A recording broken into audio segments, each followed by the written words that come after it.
sometimes you have to wonder what makes people behave the way they behave towards you. And it's easy for you to start thinking that something is wrong with you. But you know, when people say certain things to you, it's good to not sometimes keep it to yourself. And I guess that is the reason a lot of people, or many people, seek therapy.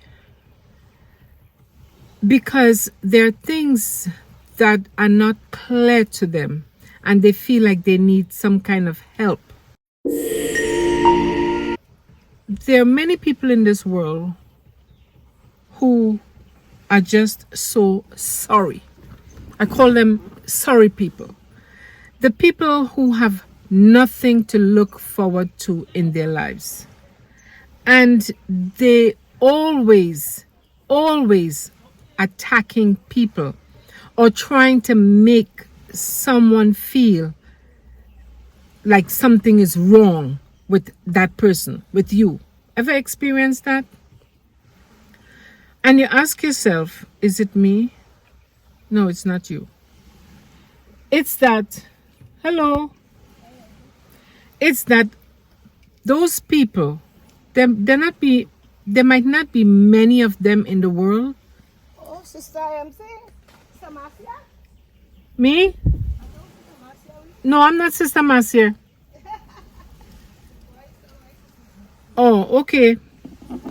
And no, it's not you. It's them. You know why? They have nothing to look forward to in this world. Absolutely nothing. They go to work. They work. They make other people's life miserable and they go home. And when they go home, they think about how to make somebody else's life miserable the next day. They plan these things because they have nothing else to do. So when people come at you and you're asking yourself, hey, is it me? Like when somebody say, you always this, and you always that, and you always, no, you're not always nothing. They're trying to make you feel a certain way, how they feel about themselves, miserable. So when you're talking with people and they come at you and they're saying, trying to tell you that something, it's like something is always wrong with you, or you always this and you always that, you know that person is not in your corner. That's the first thing you have to tell yourself. That person is not in my corner. It's not. That person is not in your corner. So that person is someone who you just have to, how they would say, feed with a long spoon. Or you only interact with that person if you have to. Only if you have to, you interact with that person. Because it's very sad that those same people who might say that to you, you've done so much good for them. You have acted on their behalf. And they cannot see, or he or she cannot see, or remember the goodness in you. So when people coming at you and they're trying to make you feel a certain way, ask yourself, what's wrong with that person? Because especially if you know you're trying to live a good life, and I'm not going to say a Christian life because I don't know what Christianity is, and I will say that openly. I don't know what Christianity is. I have a doubt right now in my head about people saying, I'm a Christian, I'm a Christian, I'm a Christian. I have grown tired of hearing that phrase, I am a Christian, because I don't know what Christianity is. Because when I think about it, when people say they're Christians, to me, sometimes those people are the most devilish people you can find. You see them in the morning, if you see them, they won't say morning to you. They turn their head the opposite way. Yet, when you see them the next time, they're going to tell you, you and them didn't sleep in the same bed, which means that you should tell them morning.